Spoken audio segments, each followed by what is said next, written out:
button. We're going to get started. Okay. I have absolutely no time whatsoever to waste.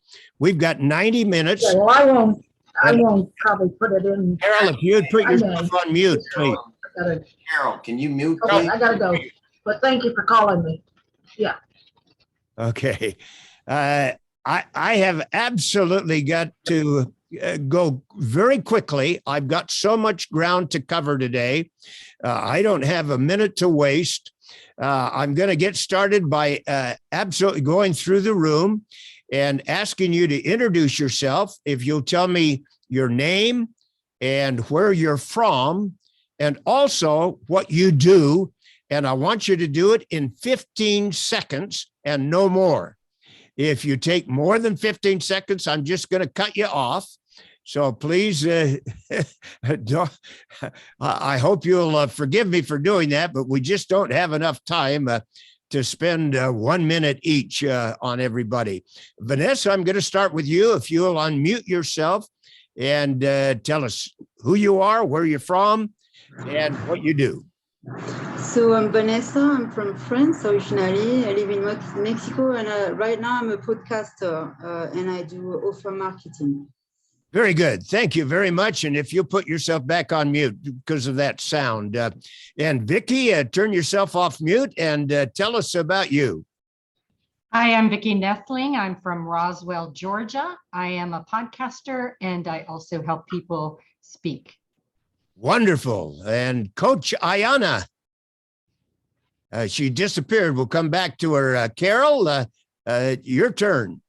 I'm Carol Linehan, Sarasota, Florida, and I'm changing the paradigm of aging so that people live expansive lives rather than drying up like a prune.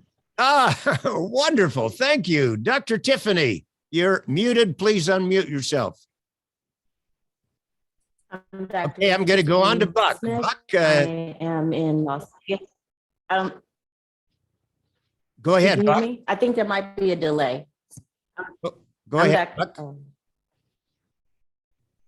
You're muted. Okay. First of all, I'm going to set some ground rules. I was going to do this after you all introduce yourself, but I want this to be a very interactive workshop, and I'm going to ask you a lot of questions. And if you're muted, you're going to probably start talking, and then we'll have to tell you, oh, you're muted, you need to unmute, and then you're looking all over for the mute button, and it just very time consuming. I just want to make it very interactive. So when we talk to each other, we have no delays. So I'm going to ask every one of you, except for Vanessa, who's got a sound problem. I'm going to ask every one of you to unmute yourself and keep yourself unmuted for the entire workshop, unless there's something really noisy going on, and then you need to mute yourself very quickly. Let's go back to Dr. Tiffany. Dr. Tiffany, tell us who you are, where you're from, and what you do in 15 seconds. I'm Dr. Tiffany Noel Dr. Brown, Tiffany Smith, Doctor of Inclusion, holistic. and I do diversity, equity, inclusion, and belonging, making it simpler to. Thank you very much. And Buck, it's your turn. My name is Bakari Doumbia, also known as Buck Doumbia. From London.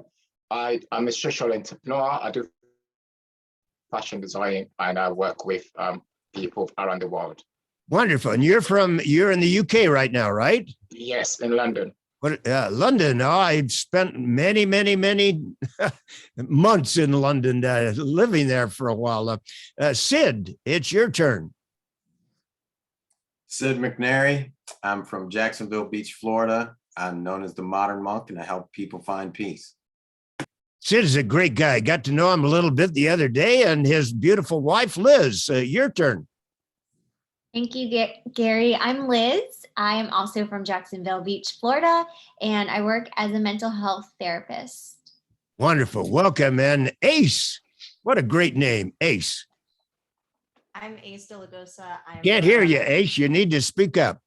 Can you hear me now? Or is it just my mic? You're very faint. We'll come back to you, Ace. If you can crank up your volume. Avenel, am I pronouncing that correct? Avenel? Yes, that's correct. Wonderful. Introduce yourself.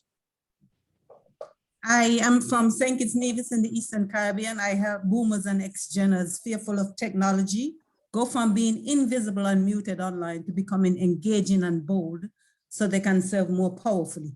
Wonderful. Thank you. And Tiffany. I didn't get the instructions. Sorry. Am I just introducing myself? We got two Tiffany's here. Tiffany Brown, I'm sorry. Three. Sorry. Brown. Okay, I'm going to go to Tiffany Roper. Hi, we're just introducing ourselves. Yes, name and where you're from and what you do in 15 seconds. All right, Tiffany Roper from Austin, Texas, and I am a mom coach for women of young girls that are just trying to get their goals reached so they can be great role models for their young daughters and create great leaders for tomorrow. Wonderful. Thank you. And let's go back to Ace. Can you hear me now? Oh, we can. Fantastic. I'm Ace Dolagosa. I am from Edison, New Jersey, currently living in LA. I am an author, entrepreneur, and motivational speaker, as well as influencer and advocate. And what I do is outstanding. We go on to Tiffany Brown. Sorry, I went earlier. In place of the other Dr. I'm Tiffany. sorry. My Okay. apologies. Okay. Now let me say this again.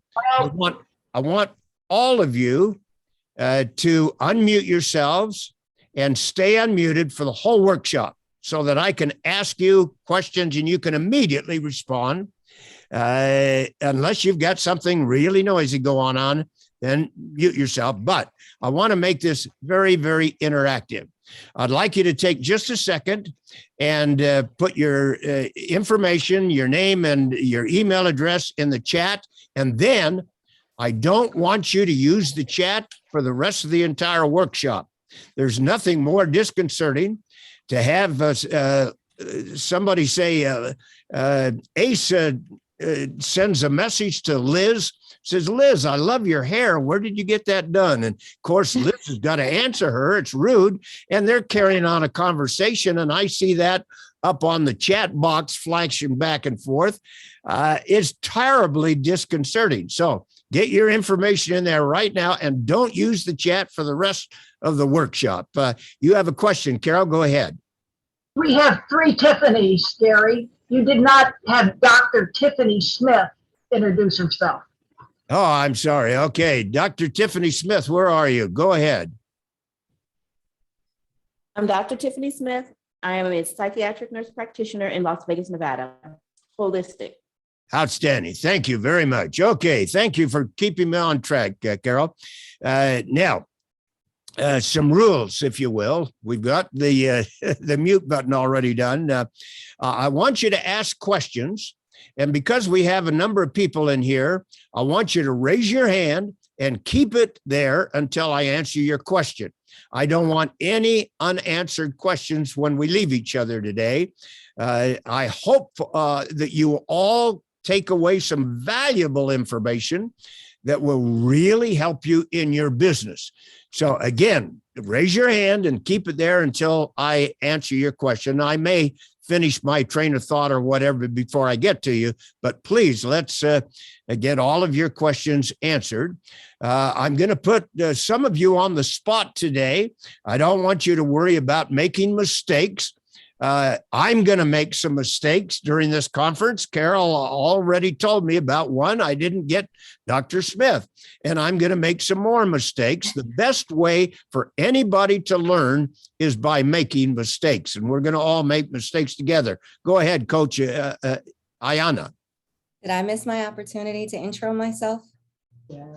We didn't introduce you. I'm sorry. That's the second. No, that's not you. I heard you. I just didn't get here fast enough. Okay. Are we okay? Can I take that 15 seconds now? Say again. May I take that 15 seconds to You intro? bet. Absolutely. Good evening. My name is Coach Ayana. I'm originally from Brooklyn, New York. I'm in Bloomfield, Connecticut now. And no matter whether it's wellness, health, weight management, life balance, no matter the goal, I help you and your family eat your best life. Outstanding. And she did it in 15 seconds. Wonderful job. Now, what gives me the right to coach you in anything today? None of you know me. I'm just going to take a little bit longer to give you a little bit about my background, and hopefully it'll all tie in what we're talking about today, which is elevator pitches. I started my career way over 50 years ago. As you can see, I'm an old man. I've been around a long time, and that's good for you because I've got a lot of experience that hopefully will help you. I started with 3M Company as a salesperson. I love sales and I did well at it. They promoted me to a sales trainer, teaching other people how to sell. And then eventually they promoted me to a training manager where I was teaching all kinds of things all over the United States, one of which they wanted me to teach their corporate managers public speaking skills. That's the number one fear in the whole world for most people. Most people would rather die than get in front of people like we're doing tonight in a public speaking environment. I talked 3M Company in putting a camera and a very expensive industrial video recorder in our conference room. This was years before home video. Nobody had ever seen themselves on television before. And we got all of our corporate managers, when they gave a presentation, we videotaped them and played it back to let them see the mistakes they were making that we were trying to get them to avoid. And it was amazing that when they saw themselves, they said, oh my gosh, am I really doing that? And it revolutionized our training. I fell in love with video, so much so that 10 years later, I left 3M Company and I started my own television production company. Little by little, we started attracting attention, and I spent the next 35 years in the television production motion picture industry. My company produced television commercials, infomercials, and corporate videos for many of the great companies in the country, in the world for that matter. Companies, my clients included IBM, Motorola, Mitsubishi, Coldwell Banker, Nissan, Procter & Gamble. I could go on and on and on. I sold my company about 15 years ago and retired. That lasted 2 weeks. I got so sick of just sitting around doing nothing. I just decided I can't do this anymore. I've got to do something with the rest of my life. And just then, webcams were becoming popular on the internet. This is the new television camera, if you will. You can reach anybody in the entire world that's got an internet connection with this little device, but most people really struggle with it. And I knew I could help people. So I put together a coaching course and went online. I'd never done anything online in my life. I didn't have any list. And people told me, Gary, if you're going to make any money on the internet, you got to spend a lot of money with Google ads and Facebook ads to promote yourself. And I did. I spent a ton of money over a period of a number of years to promote my business. And I wasn't getting anywhere, really. I'd get a client here, a client there, but I was spending more money on advertising than I was getting in clients. And eventually I decided I loved what I was doing, but it's pretty stupid to lose money at what you're doing. So I decided I either got to go back to retirement or figure out some way to promote myself. And I had a friend tell me about networking groups where you could go and give an elevator pitch for free and say anything you wanted in a short period of time to promote yourself. And he gave me a couple of URLs at different networking groups. I went to one of them and watched, and I couldn't believe what I saw. People were really struggling with their elevator pitches. So I decided I'm going to create my own elevator pitch. And the first was nothing like what I'm doing today. I had to make a lot of mistakes to come up with what I'm doing today. But A week later, I gave my first elevator pitch, and all of a sudden, people started coming to me. In my elevator pitch, I decided I was going to invite people to spend 30 minutes with me in a free Zoom session, just like you're doing with me right now, free, where I promised that I would teach them some skills that would be very valuable in whatever they're doing, if they're doing anything on the internet, especially with a webcam. People started coming, and my business started to grow. But then I'm old, and my mind doesn't work very much good as it used to. I thought, Gary, you are so stupid. You're given an elevator pitch. Turn that elevator pitch into a video, promotional video, and start putting it out there everywhere. I did that, and then my business literally started to take off. And I've never looked back. And now today, all I do is teach other people to do basically what I do. Every penny that I made last year and this year, every cent, and I'm making very good money and a very good business. Every penny came from an elevator pitch. Nobody that joins my course joins the course unless they've spent some time with me in a free Zoom workshop like you're doing right now. Now, let's talk about elevator pitches. I've done all the talking. All of you are here because this is an elevator pitch workshop. I'm just going to put you on the spot. Vicki, what piqued your interest in an elevator pitch workshop? Why are you here? Well, I am in several coaching groups that we talk about elevator pitches all the time. And I'm also a Toastmaster where we do elevator pitches all the time.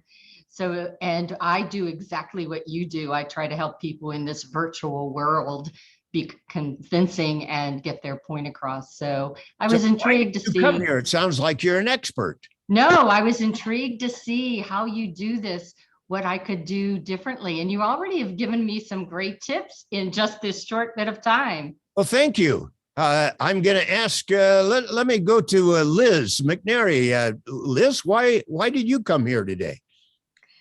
Well, Gary, I've seen you speak a couple of times, and I came to this workshop because Sid told me Gary has a free workshop and we need to go. And I said, okay, I'm here to support the work Sid does. And well, I'm here to pick up from, yeah, not quite, but here to learn as much as I can, really. I'm excited. And I was definitely one of those people that made every excuse not to go to any speaking courses. So yes, I'm here to thank you. Thank you for that. And Carol, right above your head on my monitor is Carol. Carol, what piqued your interest in coming here today? I probably give 1 or 2 elevator pitches every day as a financial advisor and building this new aging without age, so to speak. Why did you come here? Because I can always improve how people perceive me. Okay, great. I'm going to stop you there. I'm going to tell every one of you, and I hope I don't embarrass anyone. I'd rather die than embarrass somebody or hurt your feelings, but I'm going to be blunt. I want to help you. The biggest mistake that people make when they do an elevator pitch with a webcam, and everything I do is on a webcam, and everything we're doing right now is with a webcam. The biggest mistake that people make when they get on a webcam is they don't connect with the people that they're talking to. Do you feel connected with me right now, Vicki? I do. I'm looking straight into your eyes, and you feel. No, I do. You have great eye contact. Well, thank you. And Tiffany, do you feel connected with me? God, which Tiffany? Oh, I'm sorry. That's Tiffany Roper. Tiffany Roper, do you feel connected? Yes, you're good at making people, feel rapport and warmth. Looking straight into your eyes also. But every one of you think that I'm looking straight into your eyes, don't you? Mhm. Every single one of you feel connected with me and think I'm looking straight into your eyes. Right now, I'm looking straight into Ace's eyes. And I think you're looking into the camera. I'm not saying you're looking in my eyes. There's a difference. I'm I not. know where you're looking. You're looking in the camera, and I appreciate that. And you're not looking in my eyes. I'm just going to tell you that you're not looking in my eyes. Actually, I am looking straight into your eyes, Sid. Nah, man. My eyes are right here. You can't. You are going through the camera, through another camera, all this stuff. You just have the imagery that you're looking in my eyes. Yet you're not looking in my eyes. I cannot receive Darshan from you on this computer right now. I can let you know that. Okay. Granted, we're talking about semantics. Semantics. In the screen, on the screen, I'm looking right at Sid's eyes. Boy, he's going to put me on the spot tonight now. Most people, Vicky started this, and Carol did the same thing. Liz actually made me feel connected, but I didn't feel connected when Carol was talking to me. I didn't feel connected when Vicky was talking to me. And there's a reason why people make this mistake. And it's the worst mistake that anybody can make on a webcam. When you're on a webcam, the only way that you can make people feel like you're talking to them is to look into the camera. But when you look into the camera, you can't see the people that you're talking to. I want to see the people that I'm talking to. I just saw Coach Ayana. She just went like that. And I want to see her reactions and all of your reactions. That's normal. You want to look at people when you're talking to them or they're talking to you. In fact, it's rude to talk to somebody and not look at them. But when you're on the camera, if you look at them, how many of you are on a laptop? Most of you are on laptops, I bet. Raise your hands real high. Laptops. Okay, that's the majority of you are on laptops. Now, I'm on a desktop, but doesn't matter. If I were on a laptop, I would look down to look at you on my laptop screen. Now, I'm looking down as though you're on my laptop screen, and none of you feel connected with me now at all, do you? Is there anybody that feels like I'm talking to any one of you right now? Nobody. But now you feel connected with me. There's only two ways that you can do this, and I'm going to show you in just a moment. First, let me describe, and I've got to do this very quickly. Normally, I'd take almost an hour to go through this in detail, but I'm going to take 5 minutes and that's it. And I'll give you the replay when we're finished so you can go back and remember what I said. I knew when I first started from my production experience that the only way I was going to have people feel connected with me is to look straight into the camera lens. Drove me crazy because I couldn't see them and I wanted to see them. And then I learned what I'm going to show you right now. I learned a secret that revolutionized my coaching, and it'll revolutionize your coaching if you learn to do it. As soon as you came on screen today, Vicky was the first person that came, and I immediately reduced my Zoom screen and I positioned Vicky right above my webcam, just a fraction of an inch above my camera lens, so I could look at her straight into her eyes on the screen. I said, right into her eyes on the screen. So she felt connected with me. Now I'm going to show you rather than tell you. Let me go to screen share here. This is my setup. And that's the monitor that I'm looking at you on right now. Now, you don't have to have any of this fancy equipment to do what I'm suggesting. The only thing you do need is a tripod.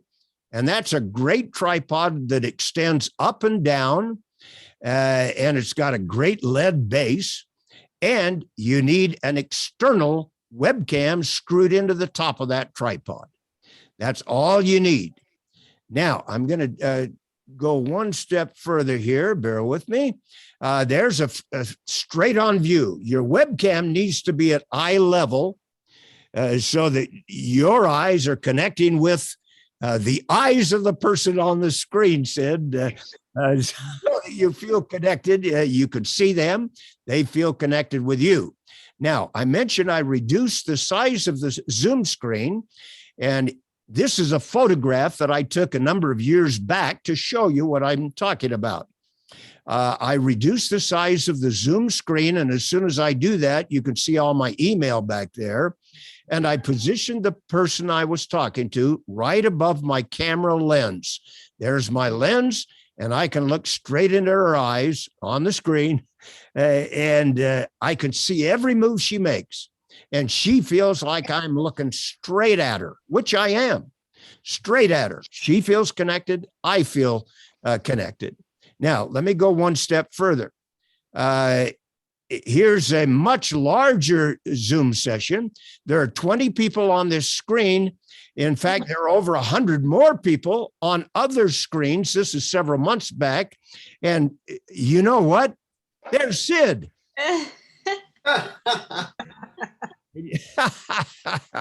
Now, I was talking to David Fagan, and I immediately moved him right above my camera so that he would feel connected. And the beauty is every one of those other 20 people and over 100 more on other screens felt I was looking straight at their eyes. They felt totally connected with me. If I wanted to talk to this guy up in the corner, I just move him down where David Fagan is. If I wanted to talk to Sid, I just move the screen up where Sid was just right above my camera lens. If I wanted this lady, again, just move her over. And every person on that call feels like I'm talking to them, but I want to look at the person I'm talking to as I'm talking to them. And I'm able to do that. Now I can do this just as easily on a laptop, which most of you are on. I put some books underneath the laptop so that the camera would be right at eye level, right in the middle of the screen. And then I just moved the person I was talking to right above the screen. Now, let me go back and tell you how you can move people around here. Whoops, I went too far. Did it again. That's the sixth mistake I've made. The only way you can move the Zoom screen, you first got to reduce it, and you can click that middle square button up there, and that reduces it. The minimize button, you don't want to do that. And the exit, you don't want to do that, or you exit right out of the screen. Once you've reduced the Zoom screen, you take your mouse, place it, hold it down in the white area at the very top of the Zoom screen, and it can only be in the white area. Once you've placed it in the white area and hold it down with your left click, now you can drag that Zoom screen anywhere you want on your monitor. In this case, I wanted the person, her face right above the camera lens so that she felt connected and I could feel connected with her. Now, let me stop screen share here and come back to you. Right now, I've got the camera lens right above I've got Carol right above my camera lens, and she's looking straight at me. Thank you, Carol. And I'm looking straight at her, and she kind of nodded there. And right now, I'm looking down at Tiffany Brown, and she's right in the middle of the screen. And she just raised her hand. I could see every move she's making. I just saw Buck. He reached out for something, and I want to see, okay, I see Tiffany Brown's raising her hand. Go ahead, Tiffany. I think Sid had raised his hand, but I'm not sure if you see the little icon up there. Sid, were you trying to raise your hand? Yeah, and then I put it down, and somebody texted me, got okay, let's go to Sid. Put it back up. Okay, Sid, go ahead. My question is, all right, so I'm in a room teaching to 400 people for whatever reason, and people start talking, yet I don't actually know who is talking. Where would you put the camera? Would you pick someone that you're like, all right, I'm just going to put this person right here and talk to them? Because no matter who is in, if I'm looking in the camera, I'm looking in the camera. If I'm not looking in the camera, I'm just not looking in the camera. You may imagine that I'm looking in your eyes because I'm looking in the camera. Yet, if I don't, it doesn't really matter who I'm looking because it's a camera. So I'm asking in that sense, what would you do? What would you do if you're speaking to 400 people and most of them aren't talking, but you want to look at everybody? Okay, Just great. look at the camera? Good question. If I were speaking to 400 people, I would center on whoever I want to look at. Right now, I'm talking to me. I position me right above the camera lens. I can see every move that I'm making because I'm looking at me. I may get tired of looking at me and I'll come back to Sid, which I just did. None of you know that I'm moving my my mouse around, or the screen around, if you will. Right now, I'm looking, I've got Coach Ayana right above my camera lens. If I'm talking to any individual, I'll move that person so that I can see their reactions and look at them. But every other one of those 400 people feels I'm talking directly to them. And that's what I want. When I'm talking to 400 people, I want them to feel connected. And normally, if you're on a call with 400 people, you can't have much interaction with 400 people. In a call like this, you can. Now, I've taken much too long here. Let me just entertain one or two questions before I leave this entirely. I just don't have any more time to spend on this. Any questions with regard to the camera? And I've got a little, I showed you this before. This is an old camera with a terrible tripod. All you need is a separate tripod and an external camera facing you right in the middle of your screen, whether it's laptop or desktop, and then just move the person you're talking to right above it. Now, that's the only way that you'll be able to see the people that you're talking to as you're talking to them. The easiest way to do this without doing anything else is just simply look in the camera lens. But if you're using a laptop, usually the laptop is at an angle and it's usually down lower than you are. It's not at eye level, and the camera's going up to the ceiling and your eyes aren't going to really match where that camera lens is. So that's a hard thing to get acquainted with. But all you got to do is look into that camera to make people feel comfortable. Go ahead, Carol. So you're saying that those of us who are on Zoom and put on programs on Zoom need to get a webcam. How do we hook into Zoom with a webcam? Easy. Well, you just attach a USB with your webcam and put it in your laptop or desktop.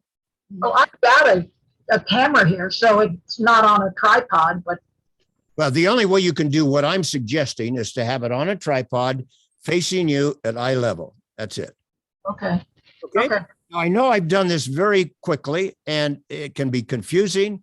If you have questions, I'll give you a little form. I'll send it to you after we're finished and you can get back to me and I'll try to answer it in detail. But we're here because you're interested in elevator pitch. What is an elevator pitch? Show of hands. What is an elevator pitch? Go ahead, Buck. To be precise, I was on a street to do with executive at the top building, so it takes about 20 seconds to get to the top because back in the day, if you're busy as a director, you've got that moment when you're in the lift to tell your ideas and teach your idea. It doesn't take very long to get from where you started to the floor on an elevator. So if you're going to say something, you need to say it quickly because it's not going to take very long to get to your floor. Thus, it's called an elevator pitch. Now, we use it in networking, and it's the most valuable tool I have ever used since I've been online. Literally, it made my business. Literally, I was floundering until I discovered that I could build an entire business with an elevator pitch. But most people are making terrible mistakes when they give an elevator pitch. What are some of the common mistakes that most people make? And you've all been to networking groups. I met every one of you at either a couple of groups, either David Fagan's group, which was this week, or what was it? JVIC Collaborate. Several of you are from Collaborate. Several of you are from David Rickland's group. But in Collaborate, anyone there could spend 30 seconds giving your pitch. And only, I counted every single person that did it that night. Every single person. There were only 4 people that looked into the camera during their entire pitch, 30 seconds. Only 4. 2 of them were students of mine, and 2 others. Many people were just reading their elevator pitch. No connection at all. Some people were just looking around like this when the audience was right there in the camera. Biggest mistake. We'll forgo that. Other mistakes that people make. I'd like to, yes, Coach Ayana. Telling, however long you have, telling people about your accolades as opposed to what you can do for them. Oh, yeah. Yeah, most people say, oh, hell, I'm certified in this. I'm certified in this. I spent 12 years at that. I've got this award. Nobody cares about what my awards are or what my certifications are. What they really want to know is what you can do for them. And I think that's why you came here tonight, hoping that you would learn something that would help you in your business. And I hope and pray that I can deliver. If I can, that's why I'm here. Yes, Carol.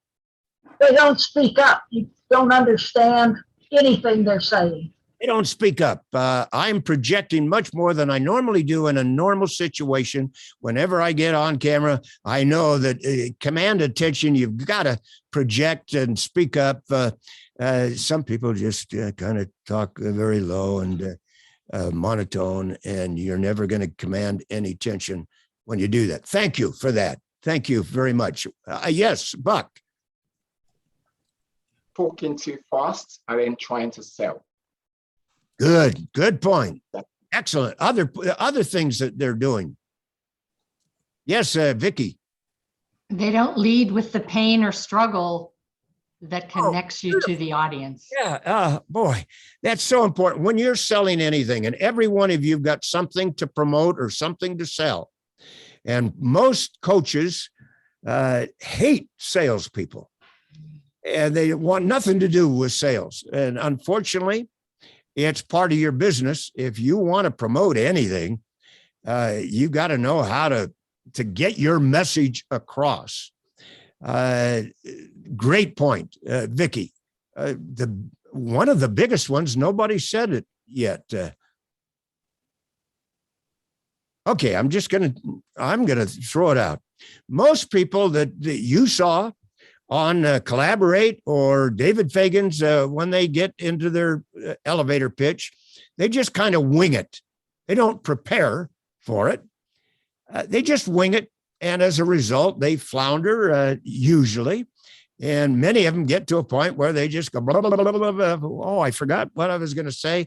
They just don't think through what they want to do. And in Collaborate, the day before that opportunity to give your 30-second pitch, Iman said, this is what you do, and this is how you do it.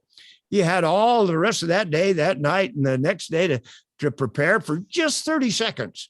And so many people didn't even do that and just kind of wandered. Now, I promised every single one of you that came here that I would help you create, you would learn in this workshop how to create and deliver, not just create, but deliver a powerful elevator pitch that would command attention, open doors for you, and put a lot more money in your pocket.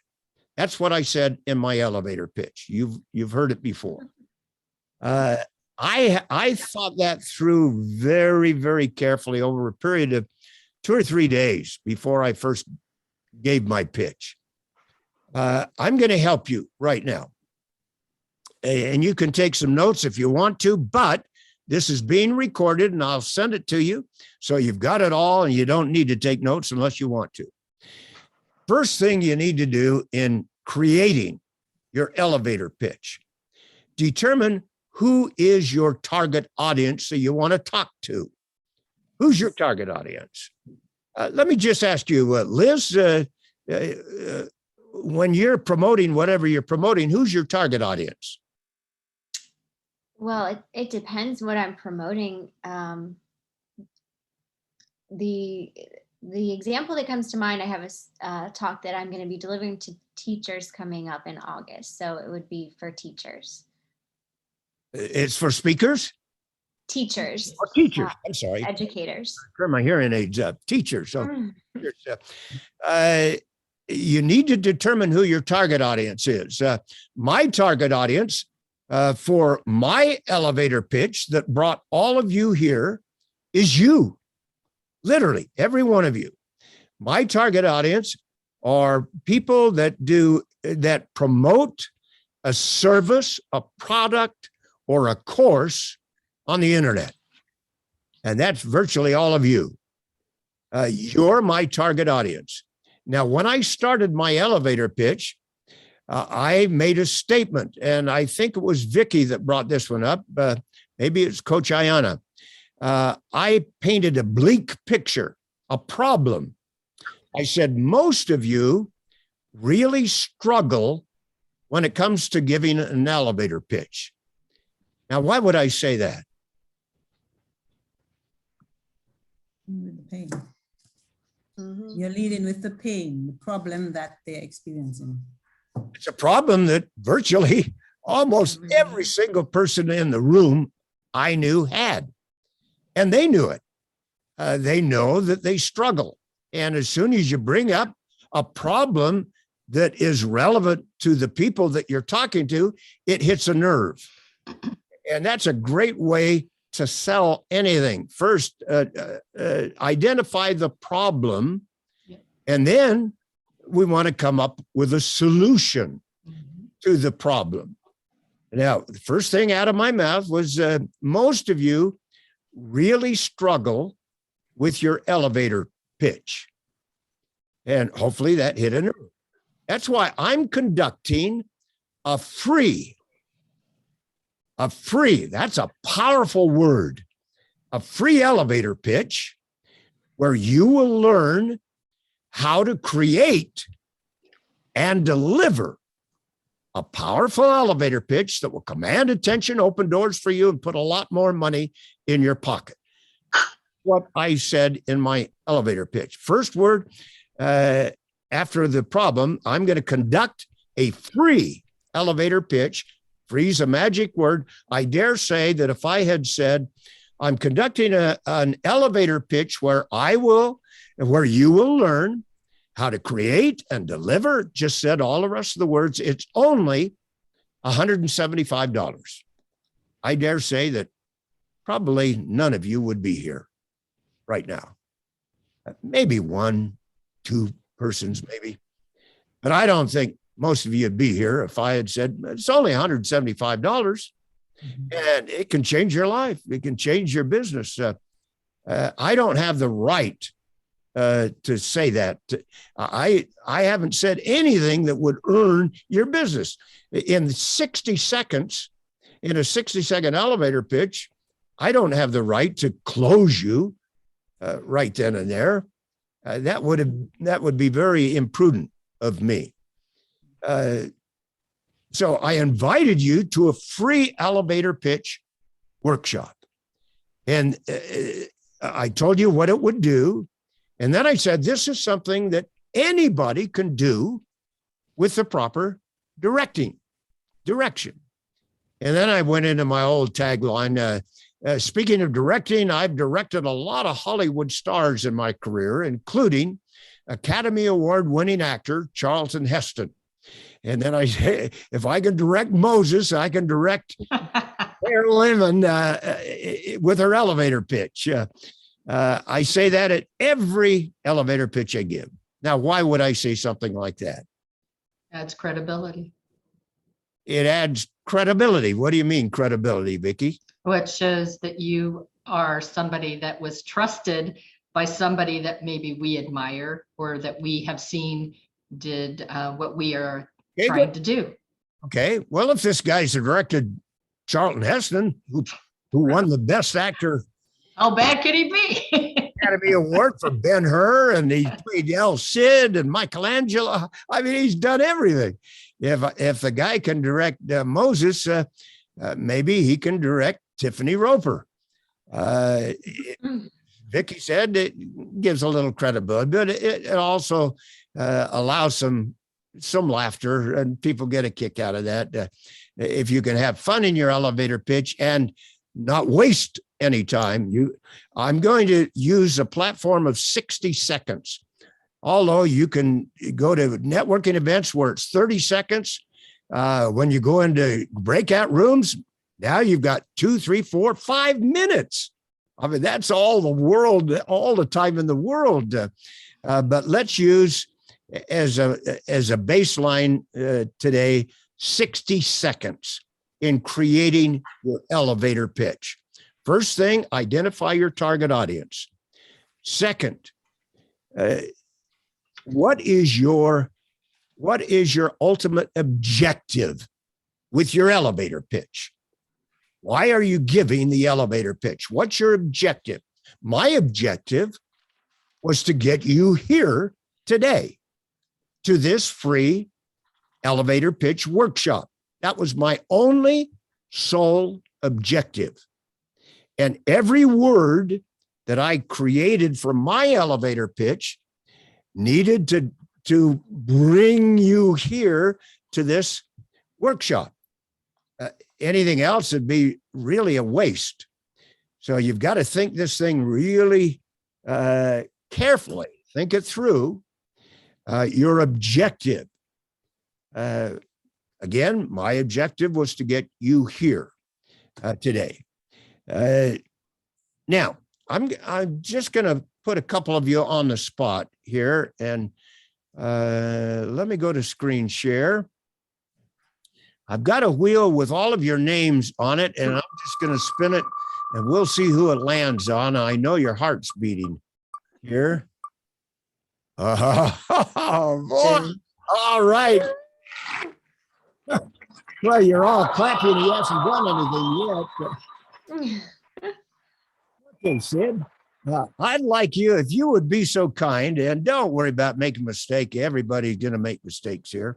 If you would just be so kind as to give an elevator pitch the best way you possibly can, and look straight into the camera as you're doing that. And you can only go for 60 seconds. I'm going to stop you cold at 60 seconds.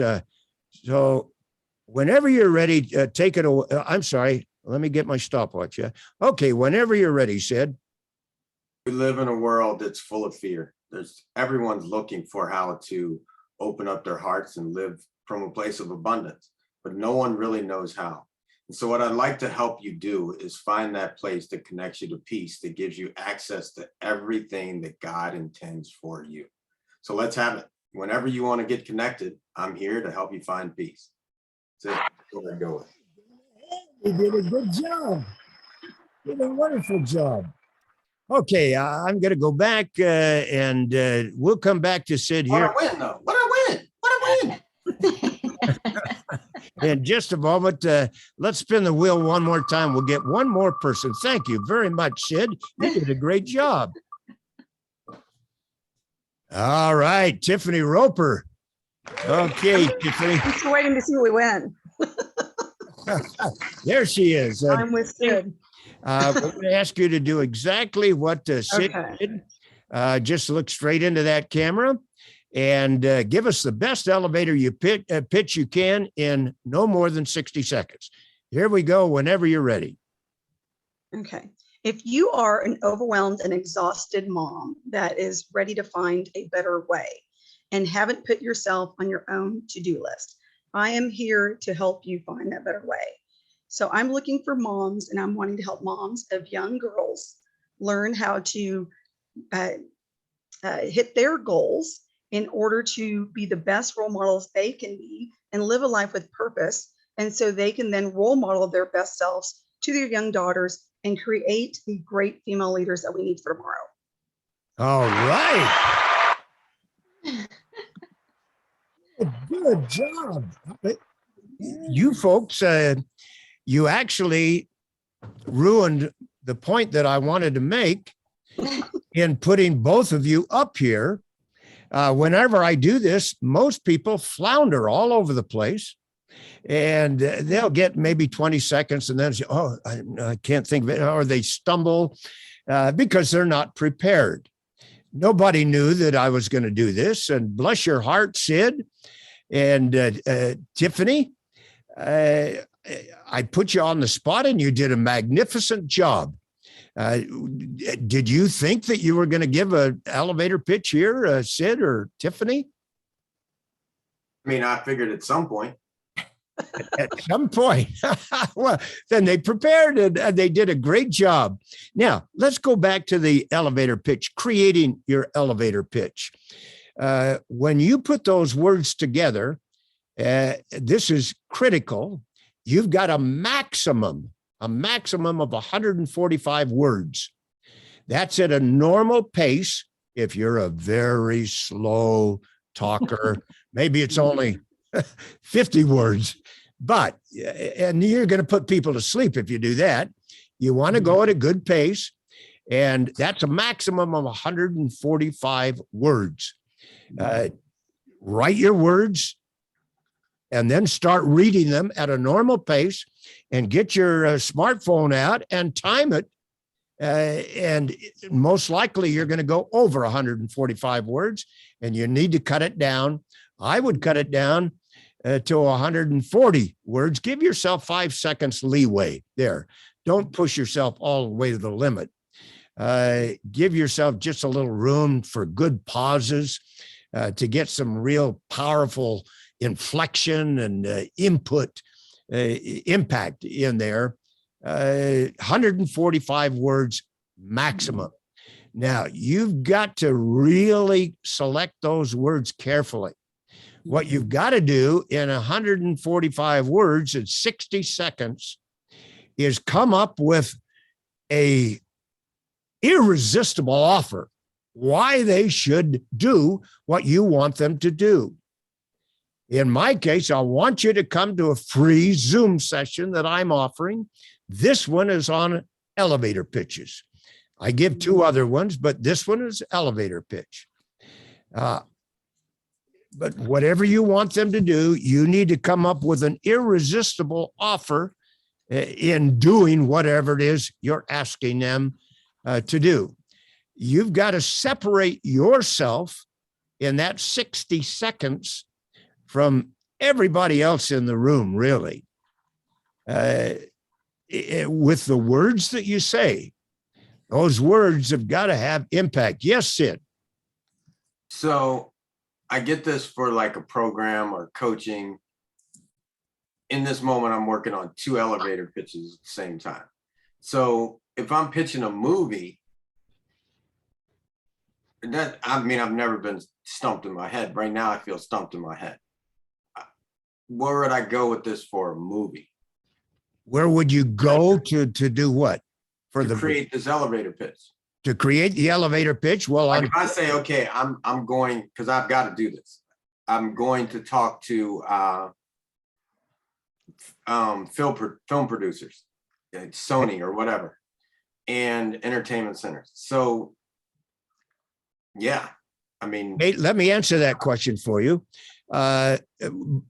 Through this workshop, we're working on an elevator pitch in a platform of 60 seconds. So let's concentrate on the 60 seconds. Now, if you're going to producers where you've got 10 minutes or 5 minutes or 20 minutes, that's so much easier. So much easier. Right. But I'm saying like I meet people I can be sitting on the plane and maybe only 2 minutes when I finally figure out that they're the person I need to talk to for this movie. I want to be ready and I may only have 60 seconds. Okay, there you go. Now let's work on a 60-second elevator pitch. That 60 seconds has got to cover everything before you get cut off, before you reach your floor, if you will.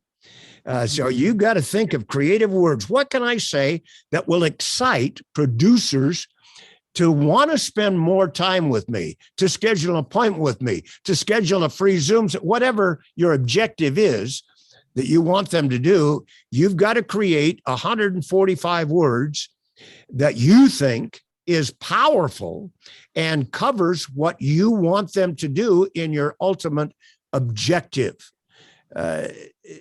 Then, and here's the hardest part, once you've got the words that you feel good about. Now, to answer your question, where do you go to get that? Well, if you're not a good writer, if you're not good at thinking creatively on paper, and many people aren't, that's not their skill. Their skill is somewhere else. Well, then you may think of going to somebody who's a good writer, say, and tell them what you want to do. Please give me 145 words that'll knock these people's socks off, that will want them to spend more time or want to know more about what I'm trying to promote, if you will. Let me go on to the next step. I mentioned that we're going to try to help you create. That's the first part. And I've given you some tips here. 145 words. You got to use powerful words that attract attention, that will cause them to do what you want them to do. And you've got to have some kind of a close in there. My close was to get you, if you will, to book a link or schedule by clicking a link. Now, you all came here by clicking a URL that brought you here. The URL was https://www.companyflix.com/elevator pitch. It takes almost half of my time just to say that. You don't want to do that. In my elevator pitch, I had my URL right above my head, and I said, just go to the link above my head, and I'll also leave a link in the chat box. I'll leave a link in the chat box where you can register. Takes 3-4 seconds to say that. You don't want to say, please call me at 801-555. That's going to take up too much time. Everything that you do condensed in 60 seconds with power that'll get their attention, because you've only got so much time in front of great Hollywood producers. You got to think of something that's really going to capture their attention, attract their attention.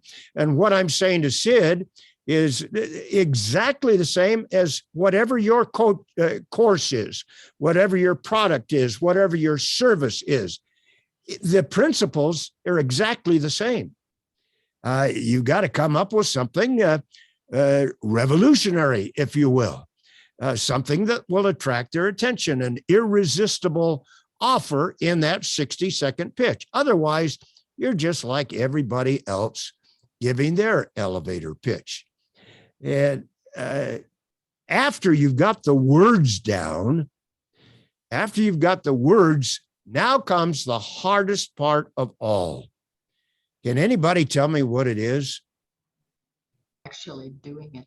I can't hear you. I said actually doing it.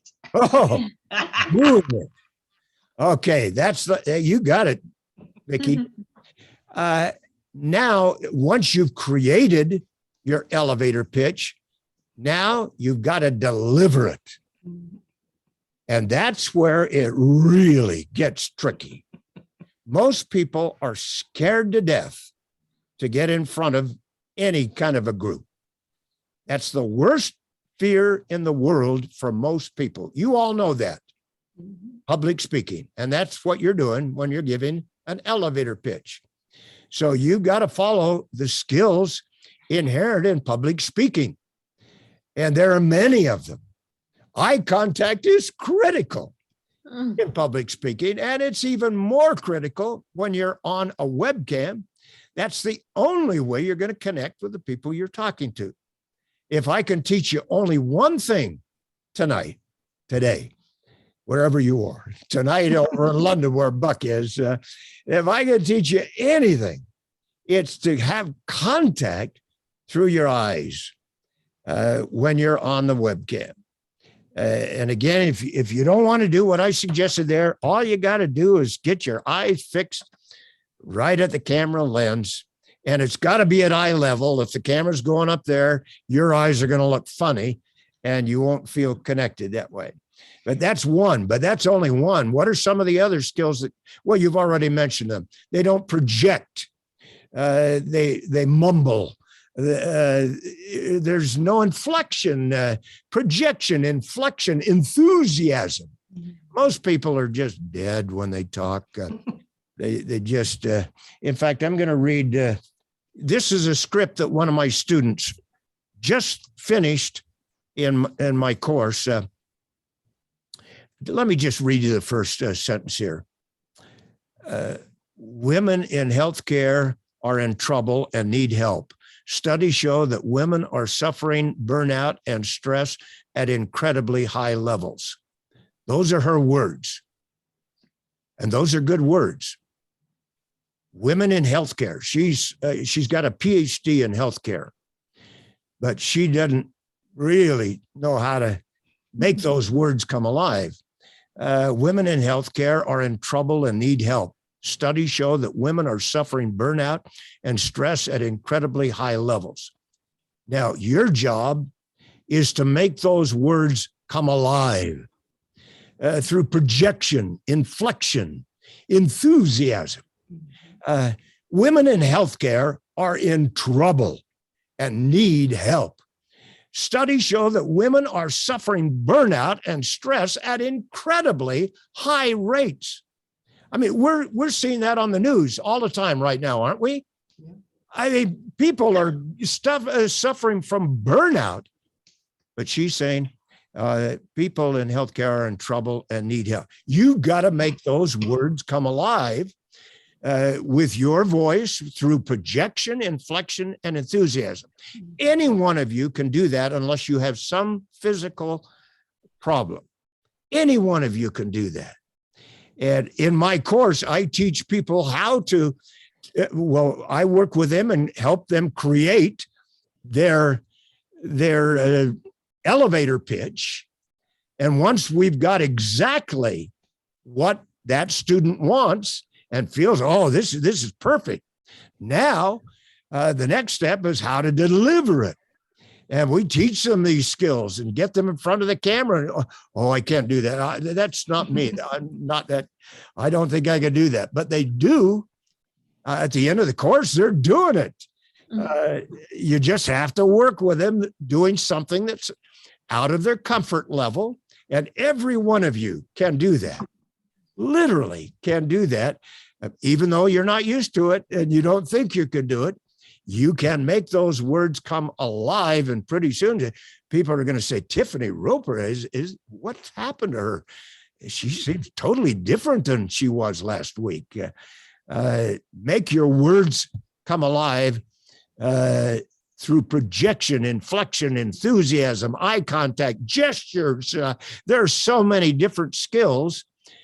Just to make 60 seconds worth of dialogue mean something to the producers you talk to, Sid, or the people that you're talking to, Avidel, or Vicky that you're working with. The skills remain exactly the same. Doesn't matter what you're promoting.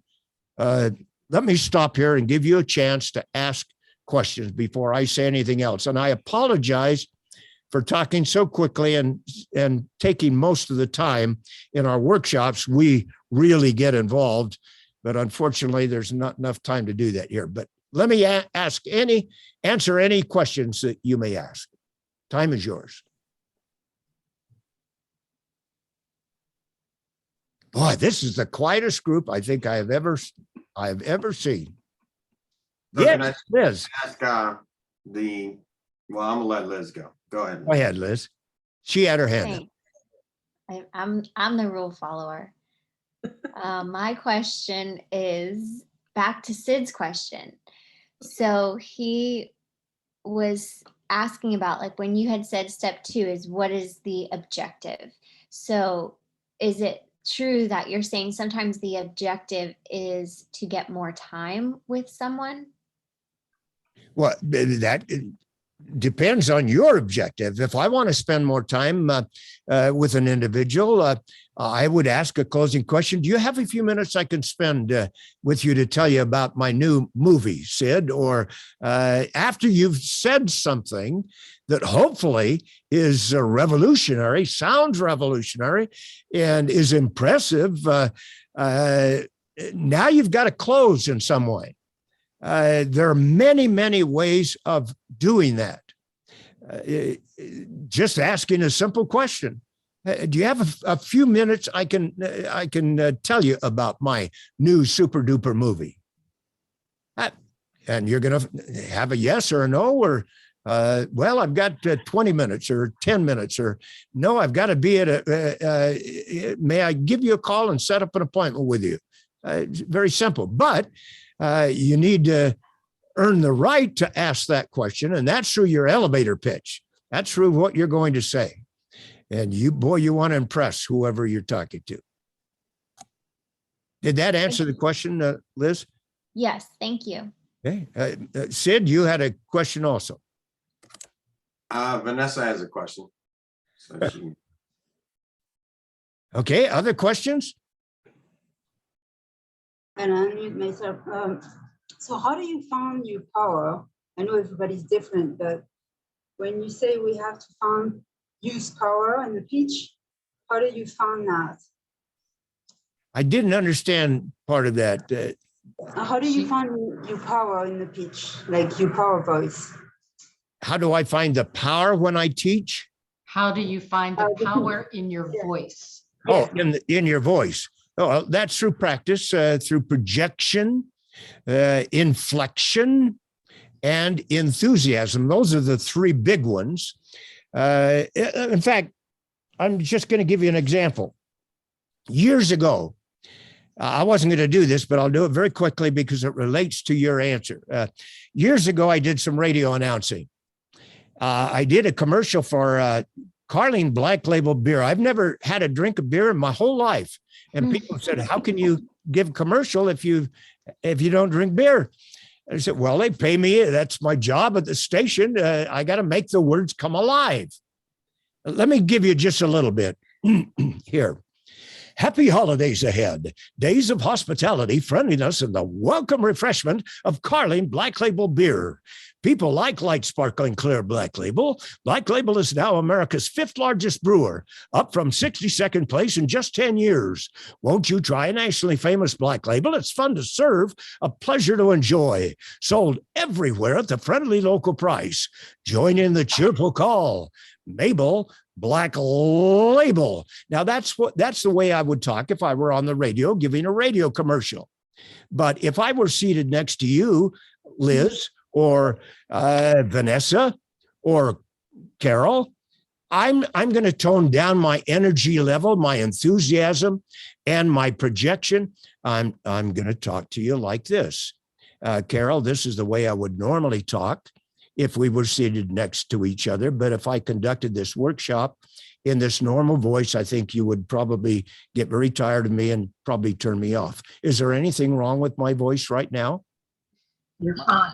It's my normal voice, but let me give you the radio commercial the way I normally talk. Happy holidays ahead, days of hospitality, friendliness, and the welcome refreshment of Carling Black Label beer. People like light, sparkling, clear Black Label. Can you hear a difference now? Yeah. That's the way I talk. But if I'm on the radio, I'm going to use projection, inflection, enthusiasm. Happy holidays ahead. Days of hospitality, friendliness, and the welcome refreshment of Carling Black. Can you hear a difference? They're the same exact words, same exact words. All you've got to do is practice, hopefully with somebody that can help you. No, you need some more projection. You need to emphasize this word, carling instead of carling. Use some inflection, voice inflection. Same exact words, but an enormous difference in making the words come alive. Did I answer your question, Vanessa? Thank you. Okay, let's move on very quickly. We're really running out of time very, very quickly. People buy for various reasons. Why do people buy anything? And there are really only two reasons. Needs and wants. Oh, who said that? Tiffany. Tiffany Roper, needs and wants. You've never been to any of my workshops, have you? No. Oh my gosh, nobody ever says that. Needs and wants. The only two reasons why people buy anything, a want and or a need. Now, listen to this very carefully. The want or the need doesn't necessarily have to be for the product or the service that you're offering, but there must be a want or a need connected in some way with the product, the service, the course, or whatever you're selling, or you're not going to get a sale, period. You can't force somebody or create the want or the need. It's got to be there, and it doesn't necessarily have to be for the product or the service. I made this statement at a sales conference in Phoenix, Arizona, about 50 years ago. And I had a guy raise his hand. He said, Gary, I disagree with you. He said, I bought something once I had no want and no need for. And I asked him what it was. He said it was a cemetery plot. I said, a cemetery plot? He said, I had a ringing in the doorbell. I answered the door. There was a man standing there. He said, I represent XYZ mortuary. And as soon as I heard that, he said, I told him I'm not interested, and I was ready to close the door. And he said, let me ask you just a couple of questions. And he said, do you have a family? And he said, yes, I have a wife and 2 children. He said, this sounds like a weird question, but do you love your family? He said, yes, of course, I love my family. He said, and then the salesman said, I deal with people like you every day. Nobody wants to talk with me. My subject is death. Cemetery plots. Nobody wants to think about death, but everybody's going to die. Every single person in this room, every one of you, you're going to die. I'm going to die. And when we do, somebody's got to arrange to have you disposed of in some way. It's the law. Most people are buried. Some are cremated. And the salesman asked the guy that answered the door, supposing you die next week, who is going to probably have to arrange to have you buried? And he thought for a moment and he said, well, it's probably going to be my wife. He said, that's most likely going to be the worst time in her life, where she's got to arrange for those details to have you buried. He said, if I could show you a way in monthly payments that you could afford over a period of time to actually get cemetery plot so you don't have to put her through that, could I earn your business? And the guy said, well, what are we talking about money-wise? Now that opened up a dialogue. And to make a very long story short, the guy actually bought 2 cemetery plots, one for himself and one for his wife. Now I'm going to ask you the question. Why did he buy the cemetery plot? Somebody tell me. The need. Hey, Coach Ayana. Need. It's a delay. No, he didn't need it. He wouldn't need it. He would be dead. He wanted to protect his family from the pain of having to do it. Okay, the need that he had, not for himself, but he wanted to take care of his family, his wife, not have to put them through that. If he hated his wife, Just the opposite. No need there. He had a need, wanting to take care of his family. This is very important. I'm going to go on now. Bear with me just a moment. Let me get back to screen share. People buy for their needs and their wants. And if you've got a product, a service, or a course, you need to go over the features, the advantages, and most importantly, the benefits that your course, that your product, that your service, that your movie, Sid, is going to offer the individual that you're talking to. People buy for their reasons, and the advantages that your product, your movie, your course, your service brings to them, the advantages, the benefits that your course offers them.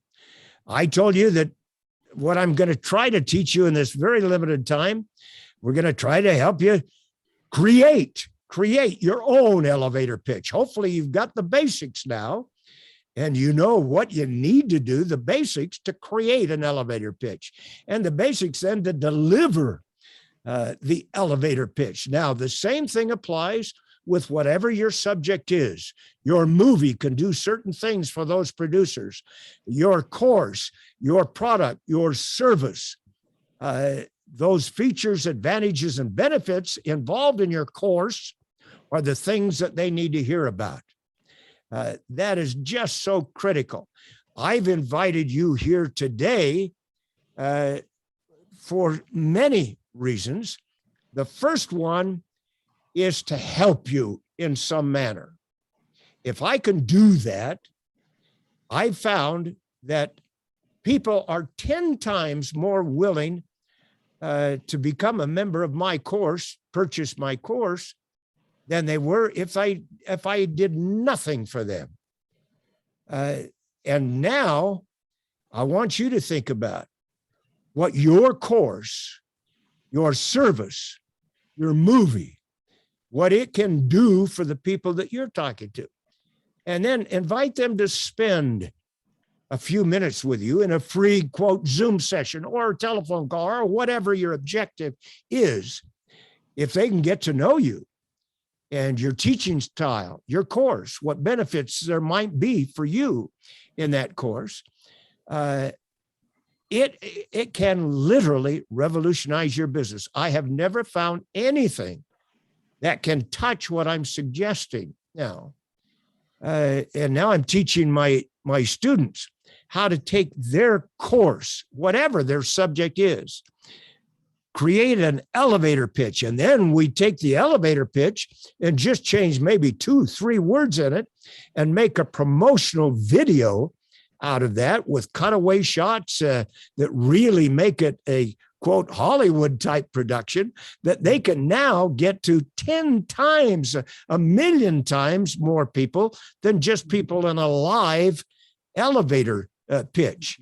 And this is you doing the talking, and they're getting to know you through coming to a free Zoom session with you. Costs you nothing to do that on Zoom. You can do it for free.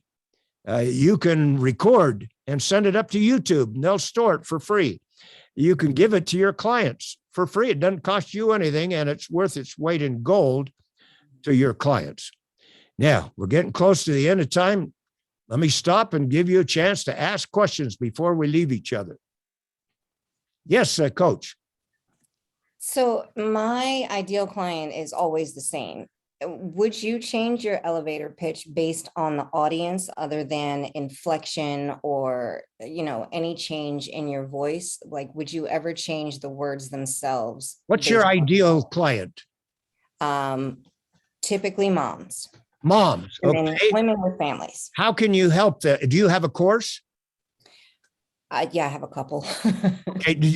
What is the service you sell? Is it a course, a consulting? What do you do? No, the main sell is my service, my coaching services. Your coaching service. Okay. What can your course do? Give me two of the biggest, most wonderful, revolutionary benefits that your course can do for your potential clients. Biggest benefit is change in lifestyle and healthier living. Healthier living. Okay. Have you got some really revolutionary way of helping them have a healthier living lifestyle? Yes. Oh, wonderful, wonderful. Healthy living. People really, that's a struggle for most people today. Being healthy, isn't it? I mean, we eat too much. We don't exercise enough. We don't do this. We don't do that. How many people have problems? I would ask people in my free Zoom session, if that was my subject, how many of you struggle with health problems? Probably all of the hands would go up. I would ask them, what kind of health problem are you having, Vicki? And she would tell me a little bit. And then I would follow it up with another question. How severe is this for you, Vicki? And she'd, I have trouble sleeping at night. I just have no energy anymore. I have, now, once you haven't talked about your course yet, they just came to you from your free Zoom session to your free Zoom session because you invited them. It was some revolutionary words. And now you've got 30 minutes or 15 minutes or whatever you think is appropriate to get them involved and see if you can help them. And the best way of asking them some questions, getting them involved. And Vicki is saying, oh, I can't sleep at night. She's really telling you, coach, I need your coaching program. I need to know how to live a better, healthy lifestyle. She can't say, I don't need you. She's already told you in your conversations, getting to know you in that free session. It's the fastest, easiest, and best way I've ever found to sell your coaching services, your product, or whatever it is you're promoting. To ask people, you got to have a right to ask them. You've got to get them excited about spending 15 minutes or 30 minutes with you. That's all I do. Every minute of my time is spent either in conducting a free session where I'm trying to help people and get them to know me. And many of those people become course members. Simple as that. And they will in your course as well. If you do have something that is valuable to them. And if you can present that in such a way. I haven't heard a word from Ace, and I heard you the other day, Ace, and I think it was David Fagan's group, wasn't it? And boy, you're a great talker. I was impressed with the way you talked. What kind of course or service or product do you promote? So I help smaller businesses learn how to use Instagram for their businesses. So you can promote and market there. How to use Instagram. That's interesting. For their business. Whoa. How to use Instagram for your business. Can it revolutionize people's business if you teach them properly? 100%. You can actually extend outside of your... help revolutionize their business if they really know how to use Instagram properly? Yes. Ooh, now, boy, you got something valuable. Instagram is, what is it, a $1 billion company now? Close to it? Yeah, and then they're extending out soon with the market metaverse. So they're yeah. Most people don't even have a clue how to use it, do they? Not really, no. No, they don't. They don't even have a clue how to use it. And you've got some tips that can really help turn businesses around if they spend a few minutes. Would you mind spending a few minutes with me in a free Zoom session? I'd like you to spend a free Zoom session with me, 15 minutes, 30 minutes, whatever you think is fair, where I promise I'm going to show you some things that you never even dreamed of that can literally help turn your company around with more revenue, more business, more clients than you ever thought was possible through Instagram. And I'll teach you these things in just give you some tips in 30 minutes. It won't cost you a penny. Absolutely free of charge. No obligation on your part whatsoever. That's what I would suggest you think about doing. And then if you do that in a manner that's exciting and they really think that you can do that, and this is all through your elevator pitch, that's what I did to get you here today. And that's what you can do with your subject or your movie or whatever your course is with your people. Now, I've got 5 minutes left. I'm going to draw this all together. 80% of everything I've said today, you're going to forget 20 minutes from now. So I am recording right now this workshop. And if any of you are teaching a course, if it's live like we're doing now, I beg you, if you're not doing it, record it. It doesn't cost a penny on Zoom to record it. I'm going to send this recording up to YouTube, where they don't charge me or you a penny to store it for the rest of my life and your life. And then you can send it to your clients or your prospects or whatever. I'm going to send it to you. I'm going to list it unlisted. So only you or anybody you send the link to can see it. Doesn't cost a penny. It's worth its weight in gold for you and for me. I'm also going to send you a short video that talks about my course, everything that it does, what it might be able to do for you and your business. I would love to work with every single one of you. Now, have I got something that will help you? Well, watch the video and see. And I'm also going to give you a special price, a reduced price that you will never, ever see again after this Sunday at 11 o'clock Eastern time. The video, the landing page that it's on, the ability to actually purchase my course, you'll see examples of videos that I produce for my clients on that landing page. Everything will completely disappear, will be gone Sunday night at 11 p.m. Eastern time. You will never see that reduced price again. But don't feel any obligation. I'd love to work with you. I know I can help a great many of you, but don't be embarrassed if we see each other at an event in the future and you haven't purchased my course. That doesn't affect me one whit.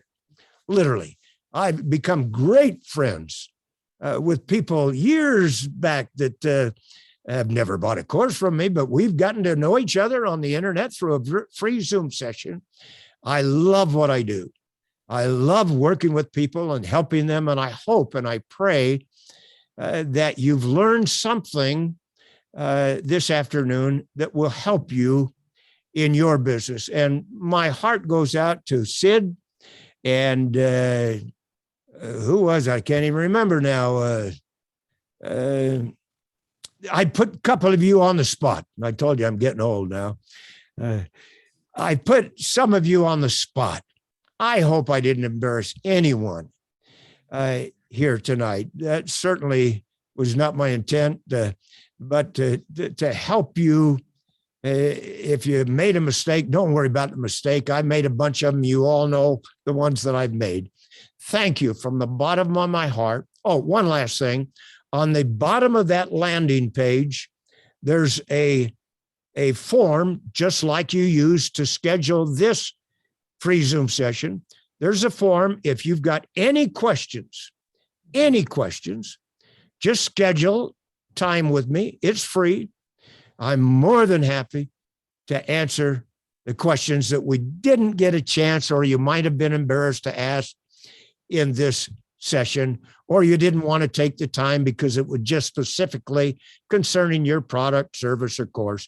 I'm happy to do that. But again, thank you so very, very much for letting me put you on the spot and being such great sports. I hope to see a lot of you in the future. Thank you so much. Thank you. Thank you. Thank you.